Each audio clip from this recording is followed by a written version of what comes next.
Hey everyone, Howie and Kaylyn from Pure Mind here again, doing another one of our weekly Q&As on our Total Reset at Home Ketamine Therapy program.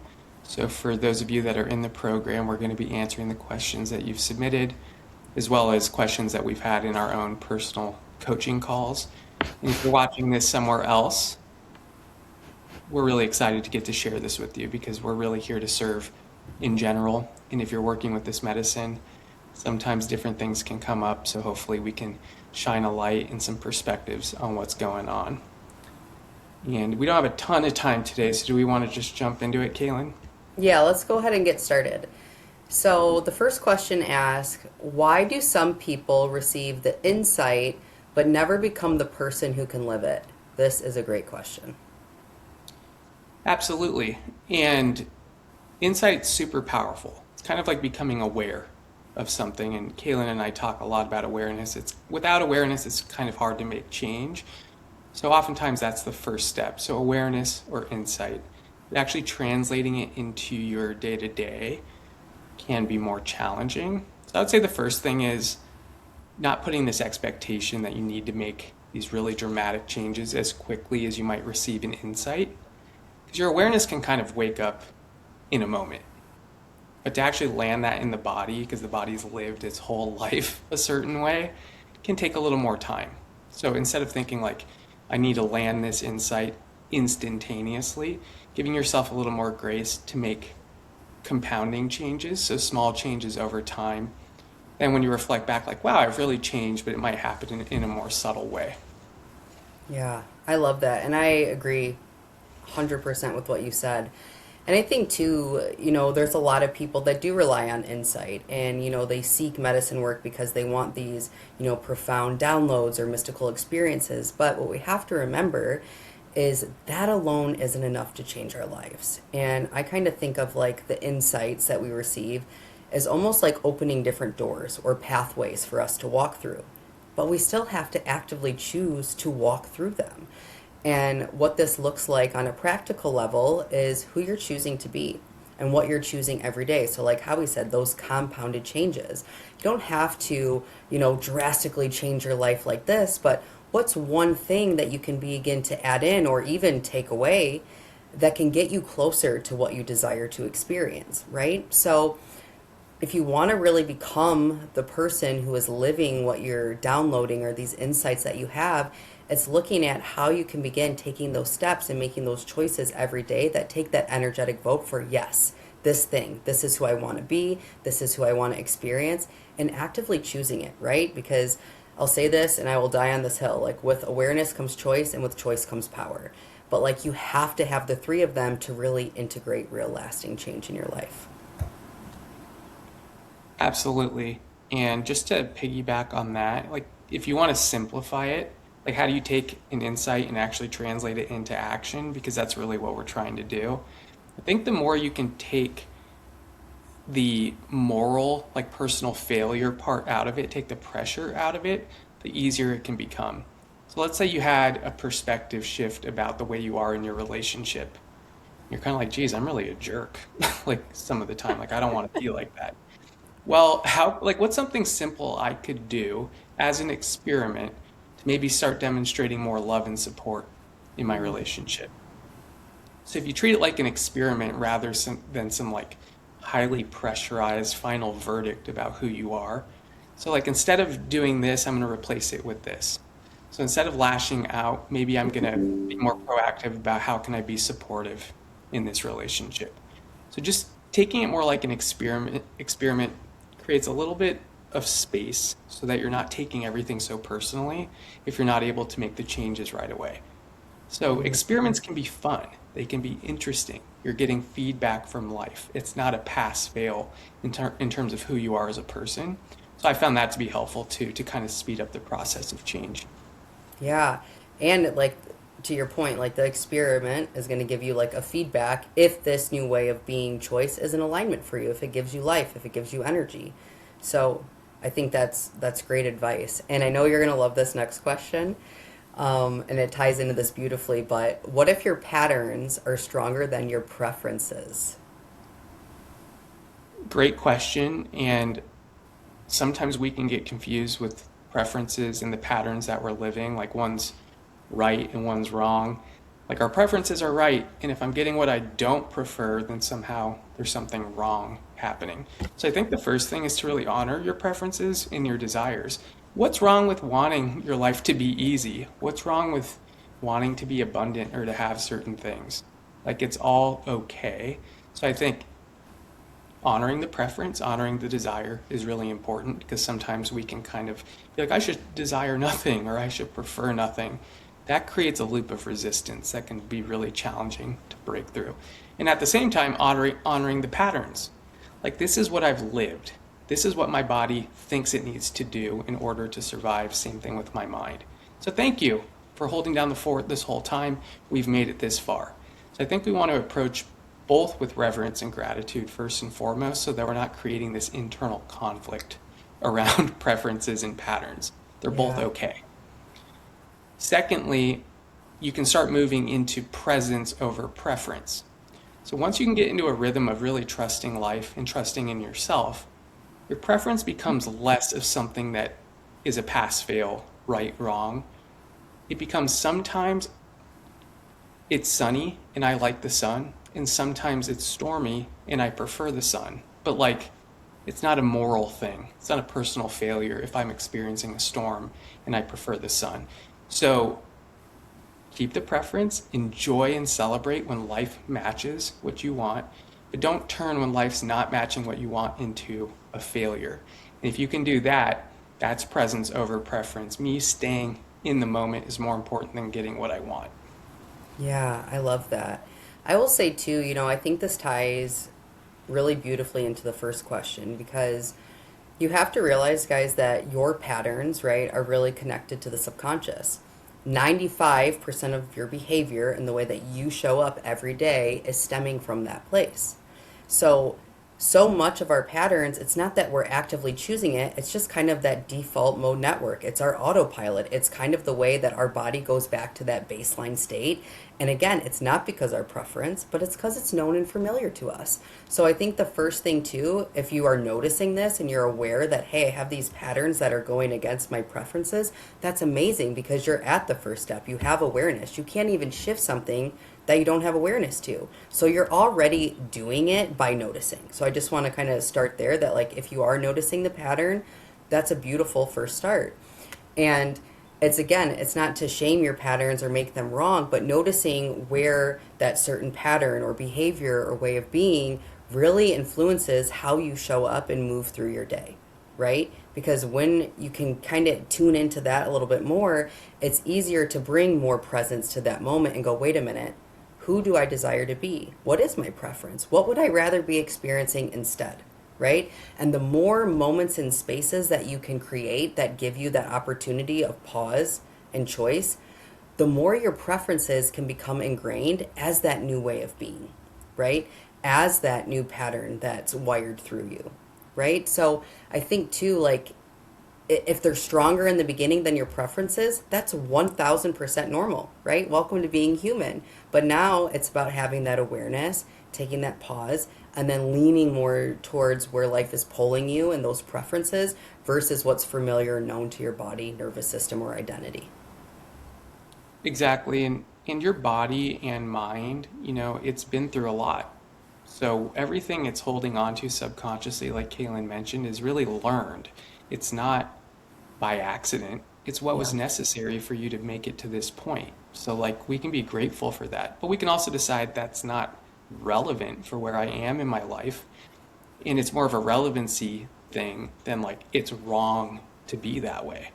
The other thing I'll say too about preference, and a lot of you might not like to hear this, but you could do everything perfectly right on your end and still get what you don't want. Like, life isn't a vending machine that just gives you what you want because you nailed your frequency. Yeah. Frequency is a posture towards life, which has ebbs and flows. So it's more about how can I learn to ride the wave of life rather than turning life into an ocean that doesn't have waves. Like, that doesn't happen, at least not in my experience or anyone I've ever seen. Even if they're saying that you're the complete author of your life, in my experience, that's not true. You can't control the ocean. But what you can control is your skill in actually learning how to ride the big waves, right? You get crushed a few times and it's like, I better learn how to hold my breath. I better get stronger so I can actually, catch the wave. I better learn how to balance on the surfboard. Like these are things that I can practice and get better at, but I can't assume that the waves are going to stop. So sometimes when we do this, it's like I'm doing everything right and my life isn't giving me what I want. Yeah, because life isn't your customer service agent. Yeah. Like life is here to help you evolve.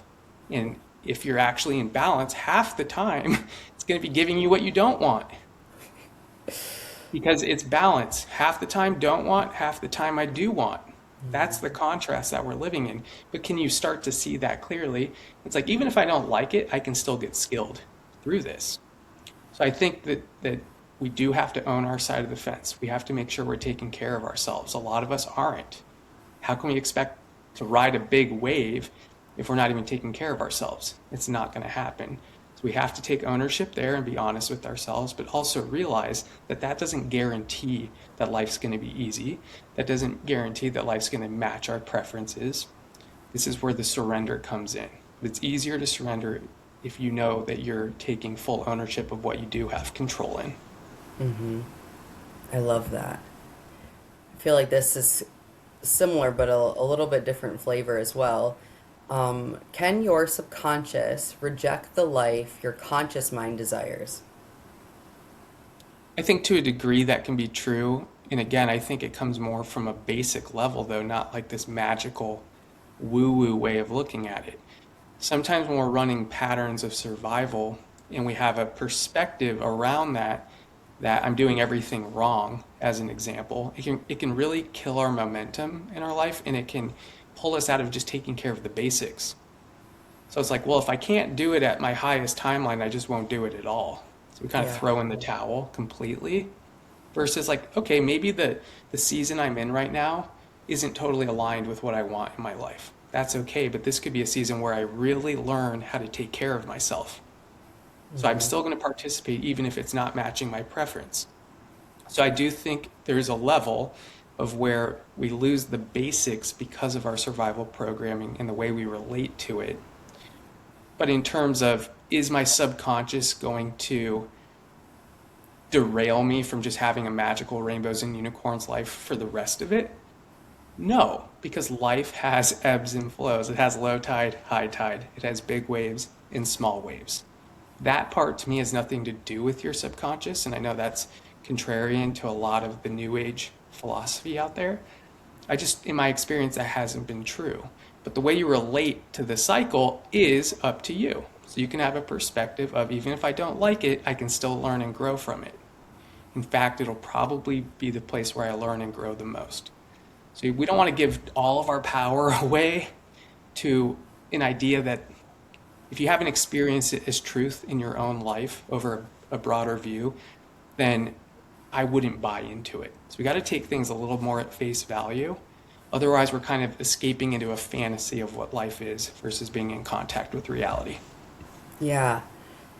Yeah, I see that. And I will say, what's coming forward for me is that I don't want to say that it would necessarily reject the life that your conscious mind is trying to create, but I think that your subconscious can definitely signal to where aspects of yourself, your ways of being, your environments, your patterning isn't in alignment to have a capacity to hold it. So, not saying that it will automatically reject it and you can't have it, but, if, for example, money always comes up, right, with clients. If you grew up where, rich people are evil and having money will make you a bad person and, there's never enough and it's just not in the cards for me.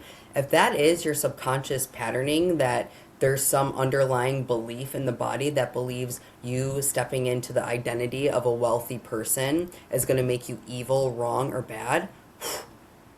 Well, our ego doesn't want to be wrong and it definitely doesn't want to be bad. So, in a way, then yes, it does try to protect you. I won't say it rejects you, but it tries to protect you just because there's aspects of yourself that aren't in alignment with that, right? This is why, in our last training, I was going into why mindset work isn't enough. right? Because if we have those survival instincts and those trauma patterns and those beliefs that, probably aren't even yours, they could be from your parents, your grandparents, or even beyond that in the body, then yes, there is going to be a part of you that is resistant to it, not rejecting it, but definitely resistant to experiencing it. And I think that the subconscious, when you kind of like work and you bring light to this and you reveal some of these things, it really can work as like an ally, not to, reject, but just to notice like, oh, there is a part of me that doesn't believe that that's possible for me, or doesn't believe that that's true, or doesn't believe whatever it is. Do you know what I mean? So I think there's a way that our subconscious just automatically goes into protection mode. But when you get curious about that and you explore that and you know that, it's not so much as a rejection, but a redirection into your power and aliveness, in my opinion. I couldn't agree more. And I think the subconscious programming filters our perspective of reality and influences our choices. So if you're someone that bought into an idea of scarcity or money's evil or whatever, your choices are probably going to go in an opposite direction.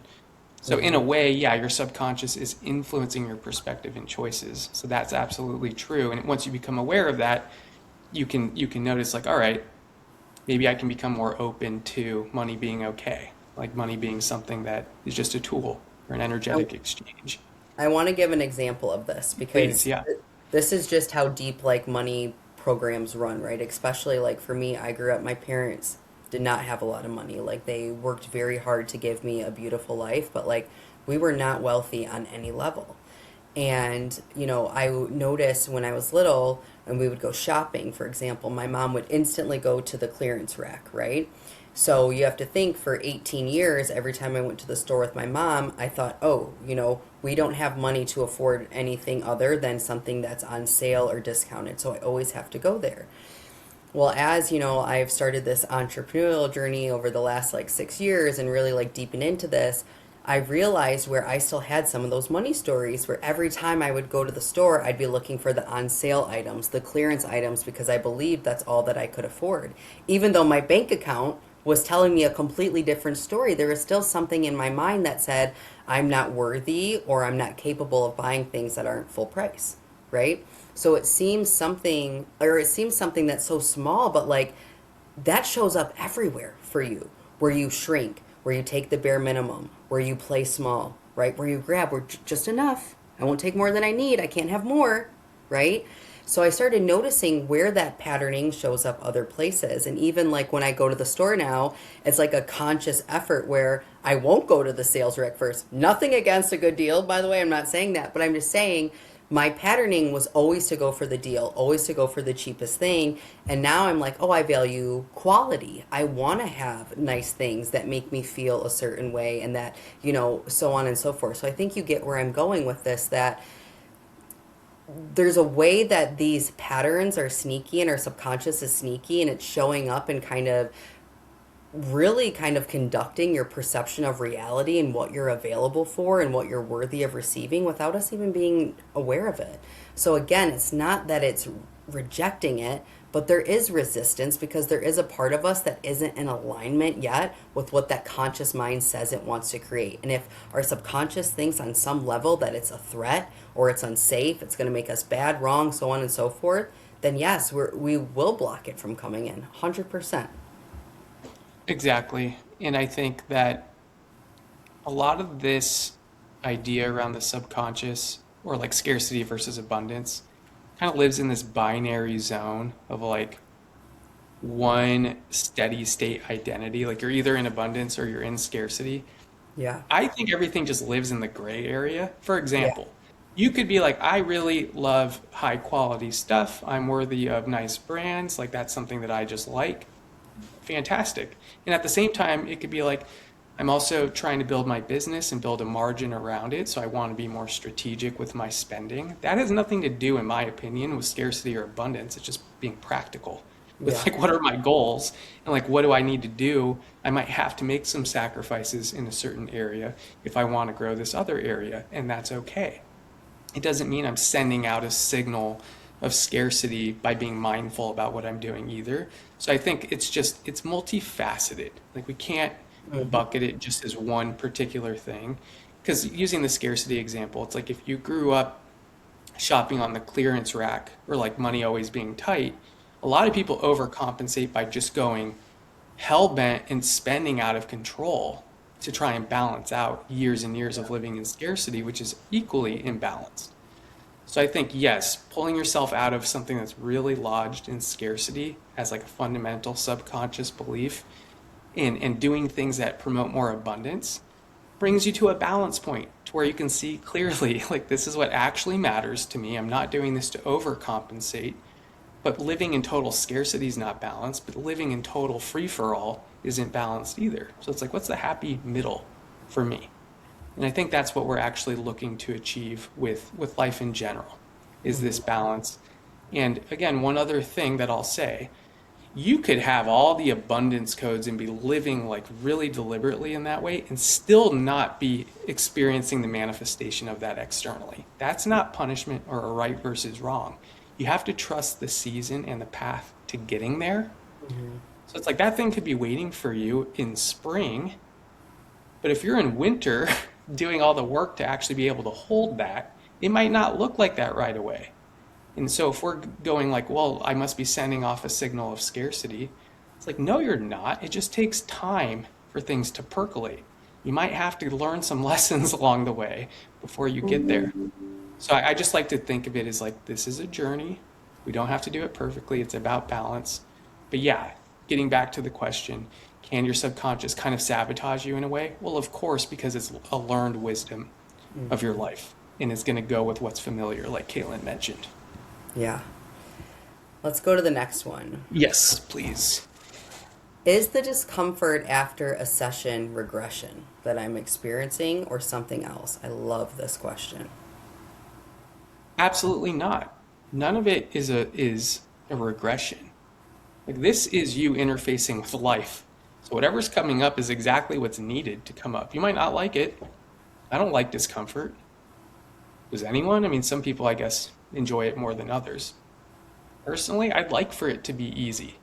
I'd like for it to feel good. But that's just not the reality of how life works, at least not for me or anyone that I've seen. So, discomfort, not regression, it's an opportunity for you to hold yourself. It's an opportunity for you to practice presence over preference. I don't like the discomfort, but I refuse to abandon myself in it. So that's more of where we're going with it. But even the question, right? It's like already assuming that feeling a certain way is somehow bad or Mm-hmm. wrong.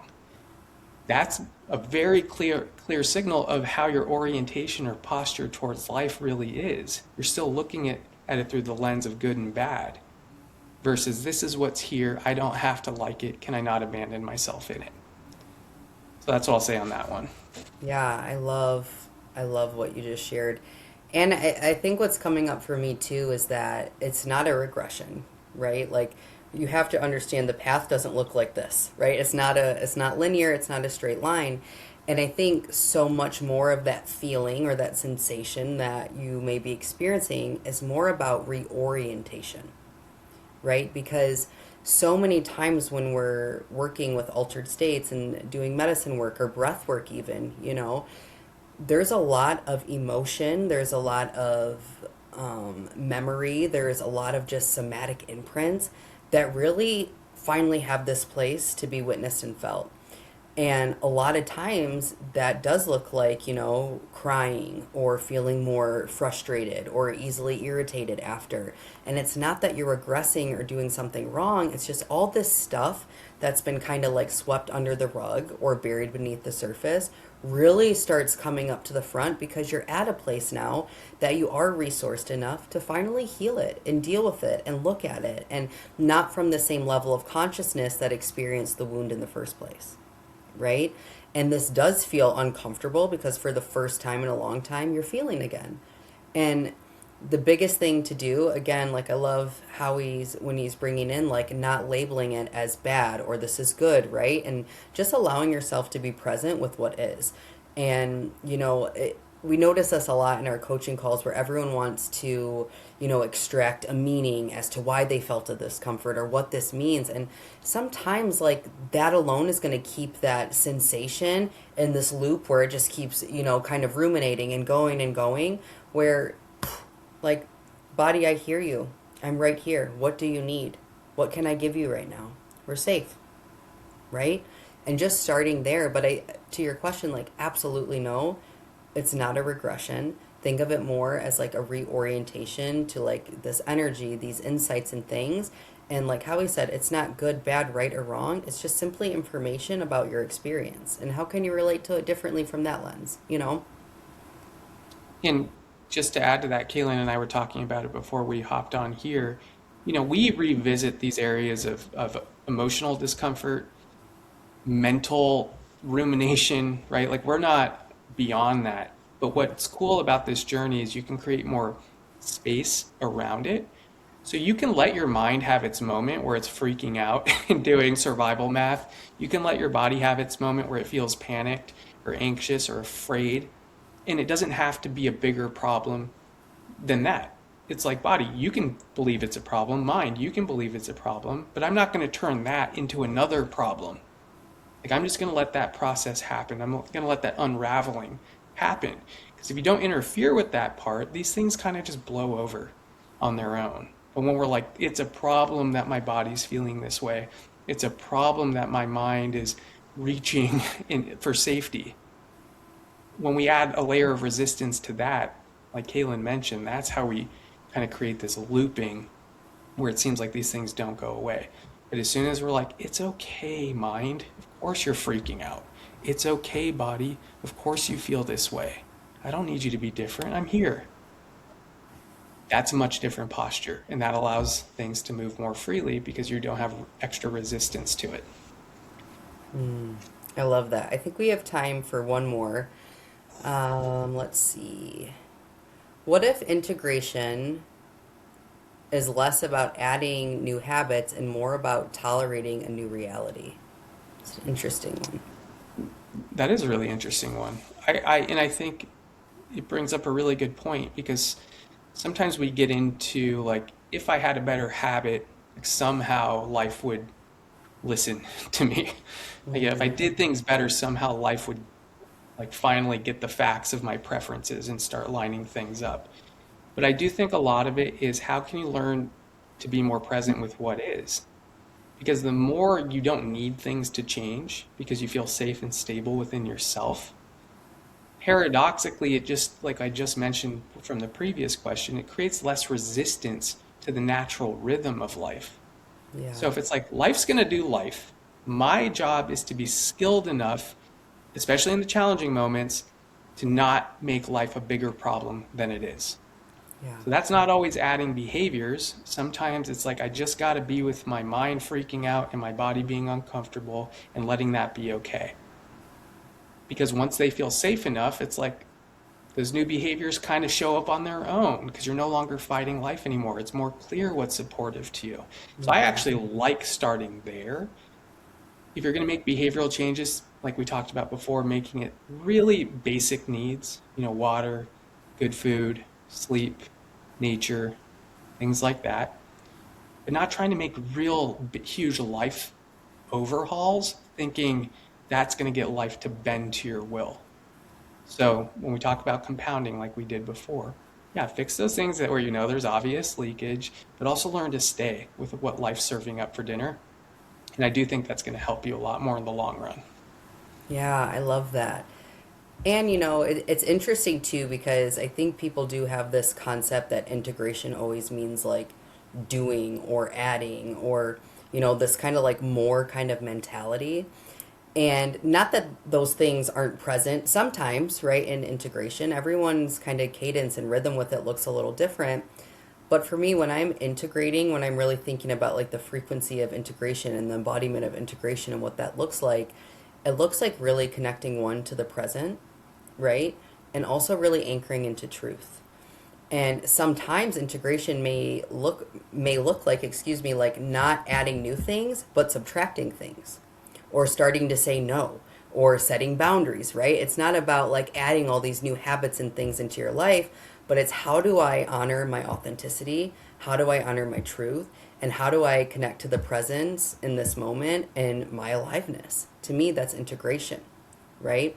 So, when you're talking about is it more about tolerating a new reality, I think it's more about like honoring like the reality you wish to be experiencing, right? How you wish to show up.